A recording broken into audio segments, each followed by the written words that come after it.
Hey, once more, welcome to the You Can Be Anything podcast. Your girl Solange Che, aka Soso Babes.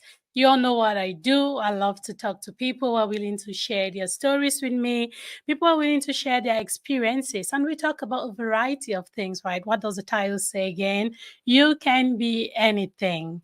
So today I am honored, blessed to have someone on the platform who is doing a similar day job like I am. So this is that time where I am navigating myself, getting through to the Salesforce ecosystem and talking to people about what their Salesforce journeys have been like and just wanting to hear their stories, their experiences, and we share a few tips and tricks here or there, okay? So today, thank you so much, Dai Flowers, for accepting my invitation. And hey girl, welcome to the You Can Be Anything podcast. Hi, thank you so much for having me a second time, Shay. Hopefully, this is just a continuous rotation for us. And thank you for the You Can Be Anything podcast, just listeners and viewers. Awesome. I'm so glad to have you here today. And again, just a little backstory. I met Dave Flowers when we attended the Dreaming in Color conference in New Orleans, and it was amazing. You know, for those of us who go around talking to people, it always makes a lot of sense when you see someone. What I would normally do is I try to create eye contact, right? I want to know if these people are welcoming. I want to see if they're going to talk to me. And it was so fun to like, hey, I just said hi to her. Like, can you be there? And she was like, of course, I want to talk to you. I want to talk to you. And that's how I interviewed. So if you've watched my um the little video I made for the Dreaming in Color, you probably this is not the first time you're seeing Day. So there is the second time you're talking to me. It's because you probably believe that I know what I'm doing, and that's why you don't mind adding your voice to this platform. Thanks again. Okay. No, no, and this is an open call. I recruited people in person. I'm recruiting people now. If I know you, if you're in the Salesforce ecosystem, I'm gonna send Shay your name. You're gonna be on the podcast. So just putting that out there now. More to come. Awesome. Thank you so much. I appreciate it. So, talking to you today, one of the focuses I have, one of the main things I love to focus on is what we do for life, right? We met at the Dreaming in Color because we are both in the Salesforce ecosystem and we are colored. Is that the right thing to say? Are we colored or are we black? Whichever one we want to call it. But We are it's the relevant. Dreaming in Color. So I do appreciate this a lot. And I want us to talk a little bit about Salesforce, what this whole Salesforce journey has been to you. But before we get into the nitty gritties of that, why Salesforce? Why did you decide to learn Salesforce or to work with Salesforce? Yeah, I can even take it a step further. I can remember when I actually decided I wanted to get into tech. So I am a byproduct of an amazingly large family. My grandmother was the oldest of 22 kids, 17 siblings in the city. So just always have known village and support and all those things. So originally I thought I was going to run a chain of soul food restaurants. And college hit me in the face and identified like, oh, you'll need all these minors and you'll need to take these internships. And one day I actually was just in the dining hall and I bumped into someone that was working on a coding assignment, very simple, but just got them to walk me through like the logic and what they were working on. And that was really the moment where I understood that, oh, I have a passion for people, but I have a real love for this technology thing. Like I don't just enjoy phones. I don't just enjoy typing. Like I enjoy problem solving and really everything has an answer. Even if it doesn't make sense, there's still an answer. So I jumped into that and originally came out of college and wanted to do .NET development. So I joined the consulting world and I knew that this was going to be the thing that I did. And then I shifted from being a developer and then I became a tester. And then I shifted from testing and I became a leader. And it was all of these different layers, but on a CRM focused project. So I thought to myself, well, if I've been doing CRM for 2 years, I've got consultancy in my background. I understand how to, shift gears if I need to play different roles. What other CRM platforms are out there? And in my onboarding in my first firm, I actually got a chance to be exposed to Salesforce through my friends that were a part of that practice and watching them go to focus on Force to get certifications and studying in cohorts and actually going on these projects and doing different implementations. So I journeyed over to LinkedIn and I took a leap. I said, if I can learn one CRM, clearly I can learn another. And for the past 3 years, I've had an opportunity to see Salesforce in almost all of its capacity, from discovery and business requirements and doing process mapping to being hands on keyboard and implementing it, and then taking it even a step further with release management and planning out testing and all of the things for change management and how do you introduce it to your users. It's been a beautiful thing to see my passion and my love come into fruition with a platform that I discovered through another company. But even when I interviewed, I got to discover even more about Salesforce, like the nonprofit success pack and my passion around starting my own nonprofit and having those continuous conversations. Which, fun fact, and I gave the shout out at Dreaming in Color, I'll give it here on the channel too. The reason I was exposed to Dreaming in Color, I had an amazing individual, Dustin McMorris, who interviewed me to come into Slalom to join the Salesforce team. And he and I got to talking about nonprofit. And he told me about his wife who works in the nonprofit world. And actually, years later, Dreaming in Color came to Raleigh, and Justin reached out and he's like, "Hey, are you coming to this? Would you want to go? My wife and I, we have no problem, getting you a ticket. Do you need any support with getting a room? You're welcome to come stay with us." And really just almost basically sponsored me full end to end to come and be exposed to the conference last year in Raleigh to now this year again getting that sponsorship support, but adding the extra layer of, hey, are you looking for, any networking opportunities? Are there some specific sessions you want to go into and just learn more? And it's been I can't learn enough about everything, but I can learn so much about other people through what they've done for me. Wow, that is amazing. And just listening to how you say, so if I have to pick you back, you mean you've been in the Salesforce ecosystem, the CRM itself, for 3 years, correct? You've been Salesforce ecosystem 3 years, consultancy for 5. for So five. right out of college, jumped into it. Consultancy. That's great, because the reason I asked that, and when I listened to you talk and your journey on how you found your passion, you saw it, you took that leap of faith, right? You're like, hey, I'm gonna give this a shot. What other CRMs are out there? That's that curiosity that when I talk to other people, I try to encourage them. We have to be able to try other things. A lot of us out here get stuck on something, and we want to, again, the first CRM you learned was not Salesforce, but you were open to learn other things, to be exposed to other types of CRMs, and that's how you ended within Salesforce. And again, again, you told me this when we met in New Orleans about how you got to the rally, Dreaming in Color, and who knows, the places where we meet the people that expose us. And I want to emphasize again on the fact that when we get into new ecosystems, it doesn't have to be Salesforce. It could be any other platform, any other ecosystem. The importance of exposing ourselves and going out there to places where things happen, right? Not everybody can afford to go to a Dreamforce event. Get it? And besides, Dreamforce events are hectic. Okay.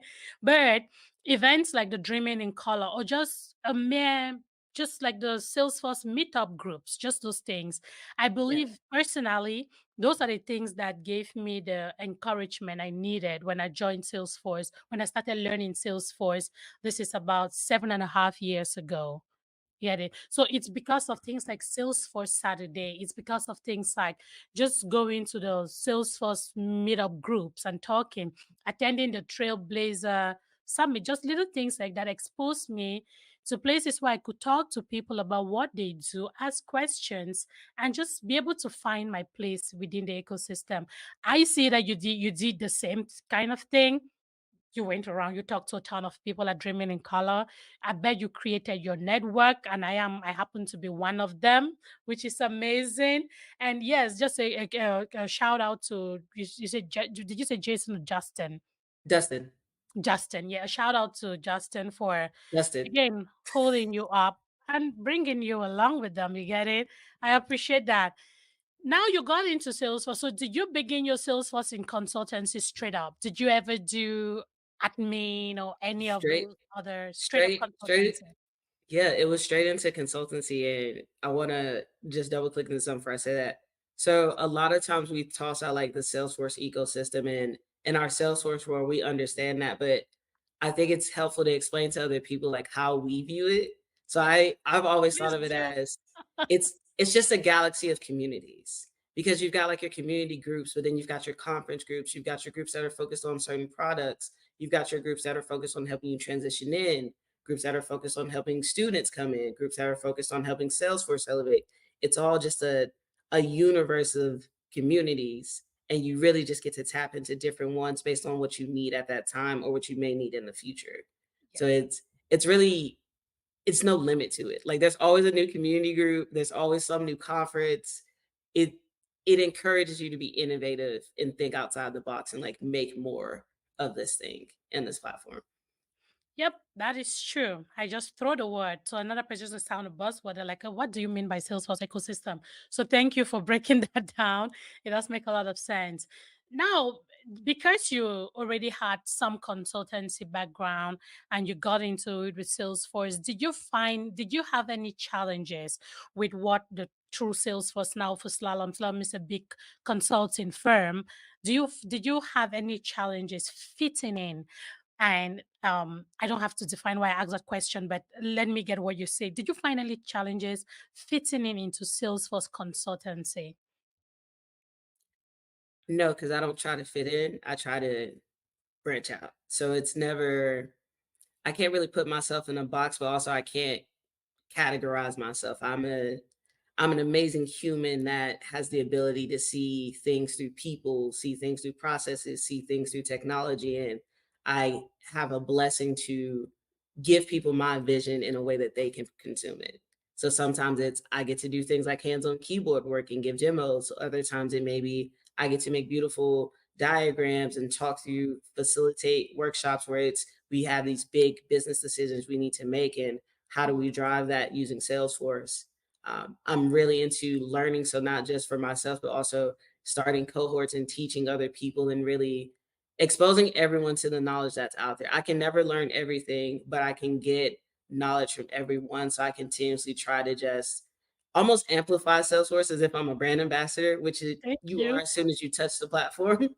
uh, but also demystify it. I feel like there's this crazy concept of like you like it or you don't. You it's hard to learn, it's easier to grasp.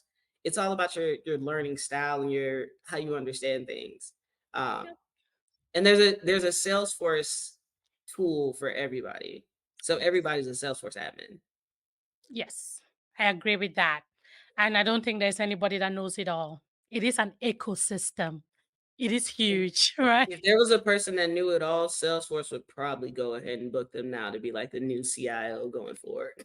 Thank you. And that is encouraging to those who feel like, hey, I don't think I know enough, or oh, I only know this cloud. It is okay. It is okay. So long become a master of the cloud that you love. I'm a big believer in doing the things I love to do because I need to wake up in the morning wanting to get into my office and work. I need that encouragement for some reason. I need to love what I do. And Yeah. that's why my Salesforce journey was a strangely long one. I have people that I mentored that transitioned into Salesforce, and within a year and a half to 2 years, they landed their first Salesforce gig. That was not the case for me. It was way longer than that. So I spent a lot of time. I had my first job when after I think I was working on my third certification. So I always like to encourage people that it is not how fast we go in here. Some people will be lucky and they will, by the time they even know about Salesforce and become associate certified, even or something, a company hires them. So I always like to encourage people to have that patience and trust the process, right? So some people will come fast, for other people, like it was for me, it took a minute. And I bet that there are some people that it has even taken longer than it took for me, right? So it's just that relativity that we see in life. And you said something that I wanted to piggyback a little bit on again. It was about when you talk about the ecosystem and how you don't fit in, right? You come in and you don't put yourself in a box. I bet you that not everybody, a lot of people And I don't even want to limit it to whether women or women of color or anything, just human beings. When they find themselves in themselves in an environment where they have to work with other people, there's always that challenge. And I have had a chance to talk to a couple of people about this whole um this I've tried not to deal with these things so much that I'm even forgetting the word, something syndrome, imposter syndrome, right? Mm, I tell myself that no, when I just joined the when I just joined the industry, I heard that word. When I understood what it meant, I felt like this is what I have, or that maybe Solange is suffering from imposter syndrome. As time went on and I got to understand the dynamics of working with other people, again, I came from a place where I was the boss, I was a lecturer, I teach people, I was my own boss, right? yeah. And coming into a place where I had to like interact with other people, get other people's perspectives, be mindful of other people. Just it became a little bit more. I would not say more of a careful environment, but I would say it became a little bit mindful is the word. I think mindful is a word. Like I became more mindful, and by doing that, it helped me to say, hey, this is different from your previous life. As an adult, I need to adapt. And that's why at the beginning I was wondering, I was like, oh, this imposter syndrome thing.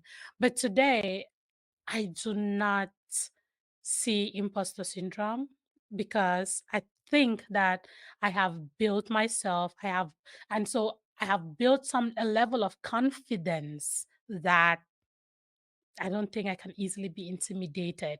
What do you think about imposter syndrome? I have had it and been cured of it because I've identified my superpower. I can never have imposter syndrome because I have the ability to make sure that everybody feels seen and heard. And it's hard to be an imposter if you're the one that can say, "Oh, I know this person, I know that person. They're working on this, they're interested in that." So I can never meet a stranger, but also I never let anyone feel like they just, even to like when we were talking earlier, like we've had a hard week and we came in here and we just initiated with laughs. Like I see a need, I feel a need, and sometimes it's just a good morning. Mhm. How you doing? Yeah.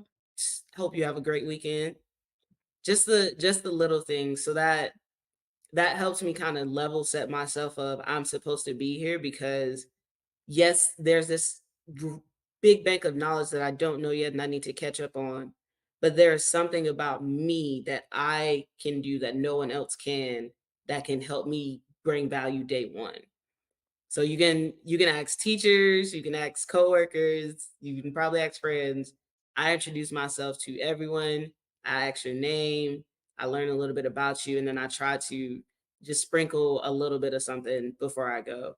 Um, I don't have any tattoos, but if I could, I get the Maya Angelou quote: "People may forget what you said, they may even forget what you did, but they'll never forget how you made them feel." And I live by that mantra as much as I can. Wow.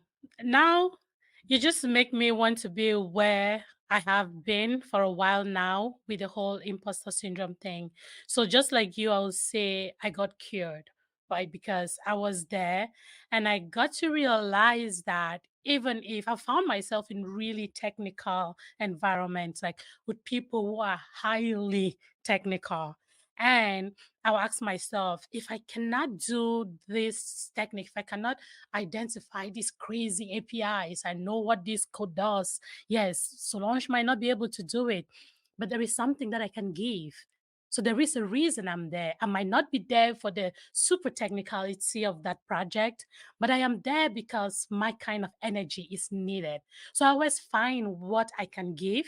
And if you're listening to us and you're still struggling with imposter syndrome, I'm so happy that Day has a similar view to mine. And it's more about identifying what you can give, right? Identifying the value that you bring in that place. Of course, you're always going to find yourself in places where people know more than you know more than others. How you treat the people you know more than, it's going to level set you to know that even the people who know more than you are not better than you. Right. So I'm so happy that you brought that up, and I'm so appreciative that you have that same view about the whole imposter syndrome thingy. right?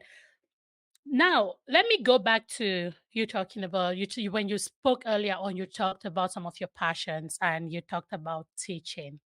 Teaching is my baby. I love teaching. The best way I can give back with Salesforce is through teaching. Everybody that knows me knows about Salesforce. I am a Salesforce bee. I make the noise about Salesforce. It's like someone once asked You're the me, Salesforce hive. There's no beehive. It's a Salesforce hive. yes, someone once asked me, like, hey, do you work for Salesforce? I was like, no, I do not work for Salesforce. I just happen to love what I do. I'm waiting on the brand partnership too. Don't worry. Right. So yes, you talk about. I want you to talk a little bit more about your intention. I don't know if you're doing it already or how you give back. If you when you talk about Salesforce, when you teach Salesforce, when you spread the bank of knowledge that you have acquired throughout these years with others. Yes, I will be honest. I hate taking Salesforce certification exams. I understand the importance of them. I will never discredit them, but that studying process, getting your first cert is probably your pass or fail. Like you have your entry level classes in college where they weed you out to see if you're really dedicated to it. And depending on which search you pick, that's your are you really dedicated to learn this platform? Are you really dedicated to get these roles? Because these questions, as crazy as they may look and as confusing as it may be, Yes. they're applicable. And you have to be able to declutter things and get down to the value. So it's building you into someone who can speak the platform language, who can go into that solution architect, technical architect, those higher level roles, and really create these amazing designs or be innovative and help Salesforce come out with new projects. But my reason for teaching is it's usually best to learn something when you can teach it back. So I Yes. try to go after these certs. So first cert I ever went after was the platform app builder. I failed it 3 times. Three Yeah, I times. said, Mine was Service Cloud. I failed Service Cloud three times. yeah, so no one really explained like this is your first cert. Maybe you should go after admin and then do app builder. You So went I gave it. directly to App Builder. It was a cohort of us, so we all agreed. We had a group that went after platform app builder, and we had a group that went after platform developer one. And then at some point, we had people that understood that maybe I do want to do the admin first and make sure I have the base level stuff, and then build upon it. So after platform app builder didn't work out and I took myself back down to the admin level, I then started to do kind of like mini teach backs with my manager at the time and just work with him to make sure like I understood what I was learning. And I went back to like making physical note cards because although Quizlet is good, sometimes like you just need to write things down in your own words, have it handy, the little ring one where you can just like keep it in your pocket and rotate through them. Yeah.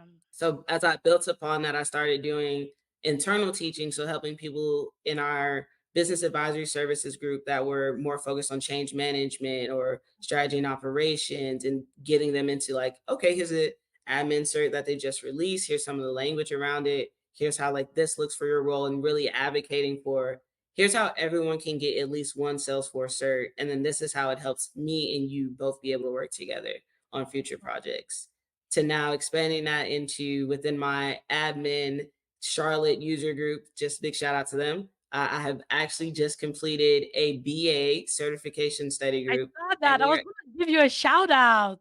yes. So we had an amazing class Congratulations. of about 5 individuals. We've already got one certified, working on getting a few more.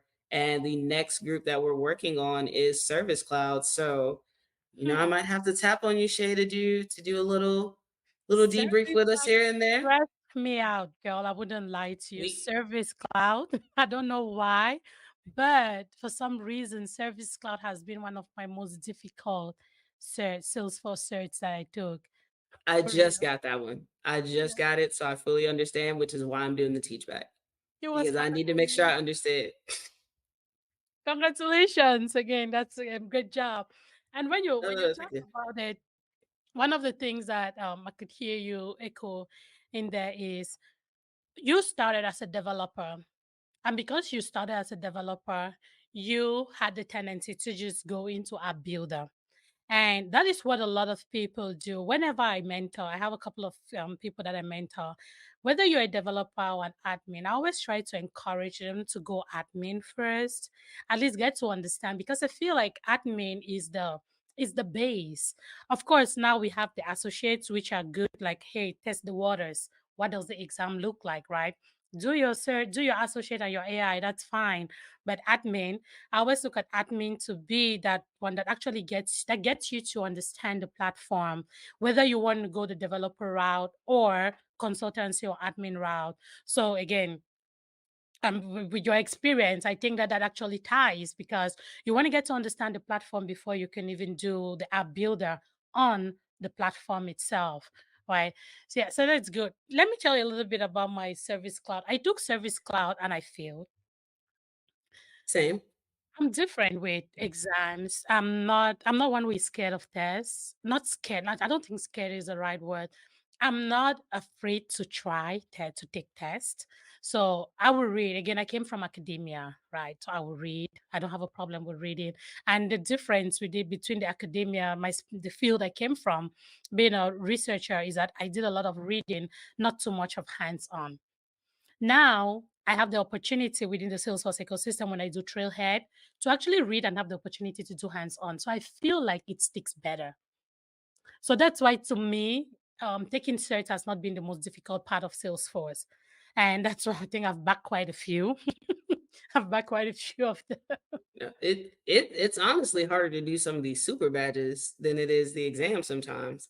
Yep, you're right. I used to be so focused on super badges. I miss them though. I've not done one for a while now. But I think They've come out with supersets. It's a lot more out there. yeah, I think I need to go back onto Trailhead and become a three-time ranger.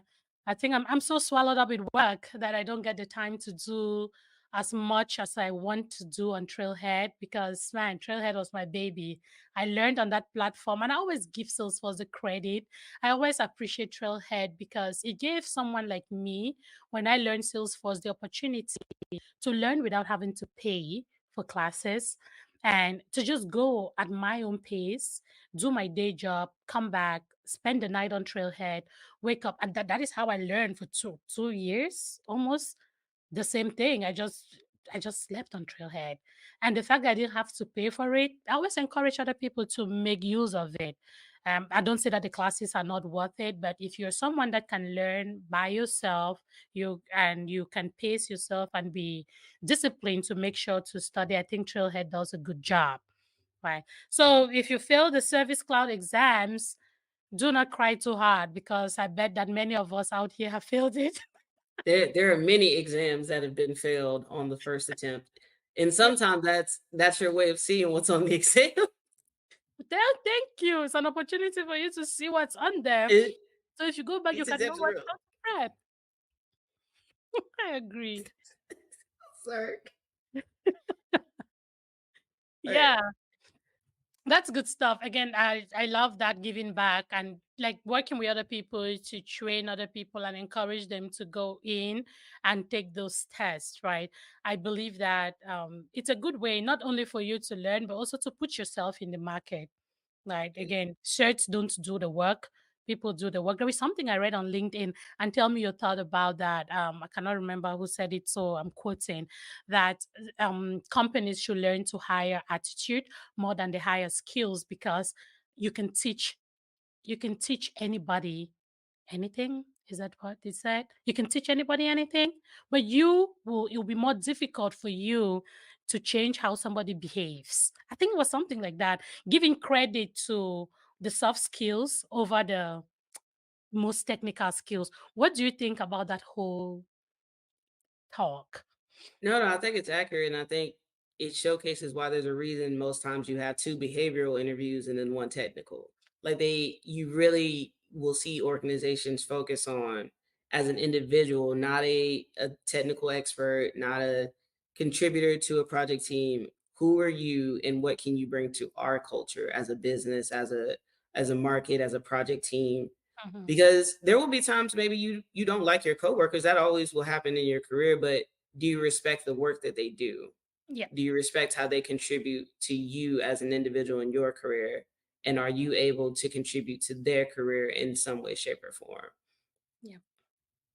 Mine day.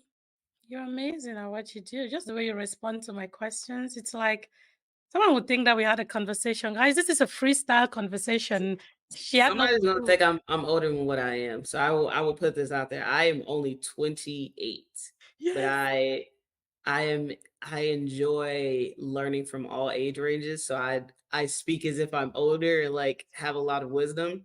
It's it's just Wow. life exposure.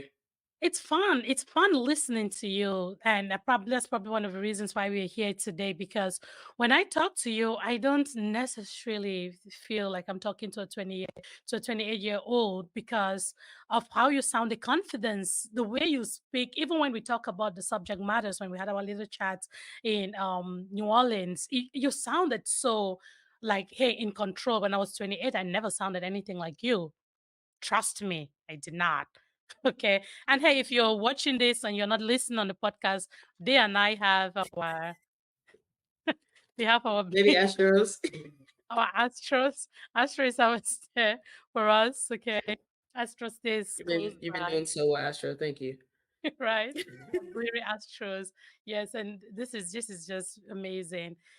For somebody who is listening to you and I today, and you've shared a little bit about your how you transitioned, how you not much of a transition even. Yeah, you might have transitioned from one tech space to another, one consulting to another.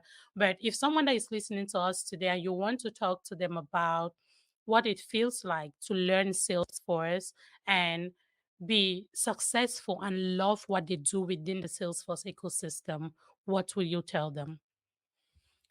Find yourself in Salesforce. Figure out what the screen may be saying, but then apply it to what you know. So a lot I'm a very big pool player. So if I struggle with things, I go and I shoot pool and I'll adjust it to, okay, I'm not understanding why I'm missing this or what's happening here. Why can't I get this to work? Or is there something else I need to think through for this flow, or just really try to declutter it, but also understand that there's an expensible amount of resources out here.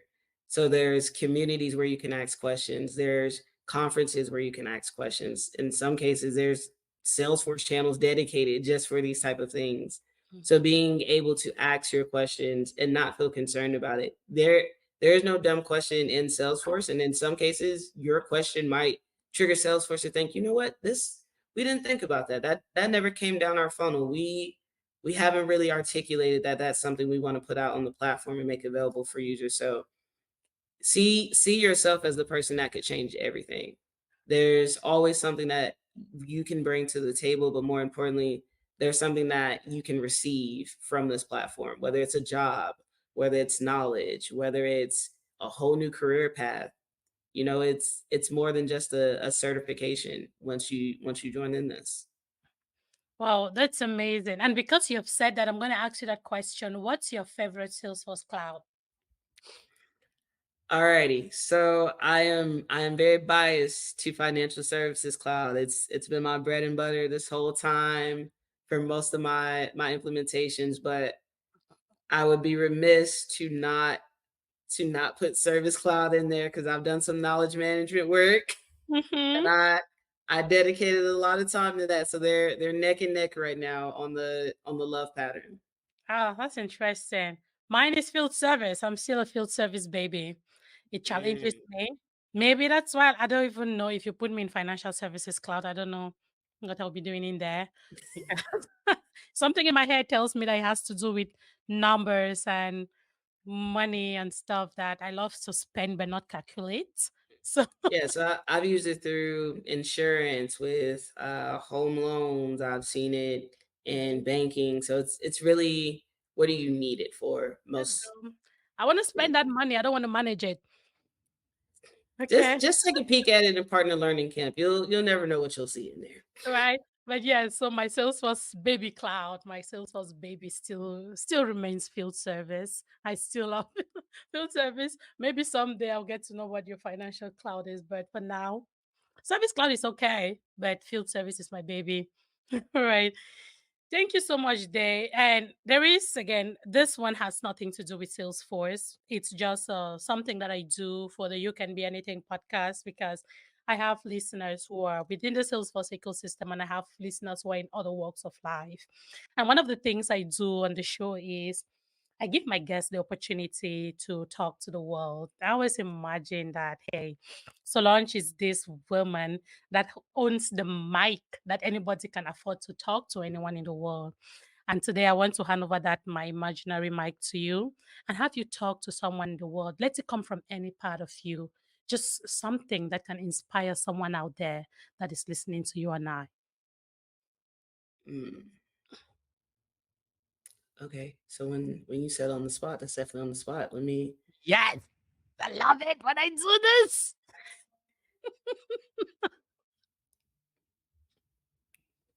Ooh, if I had to say anything, and this is probably also an encouragement to myself.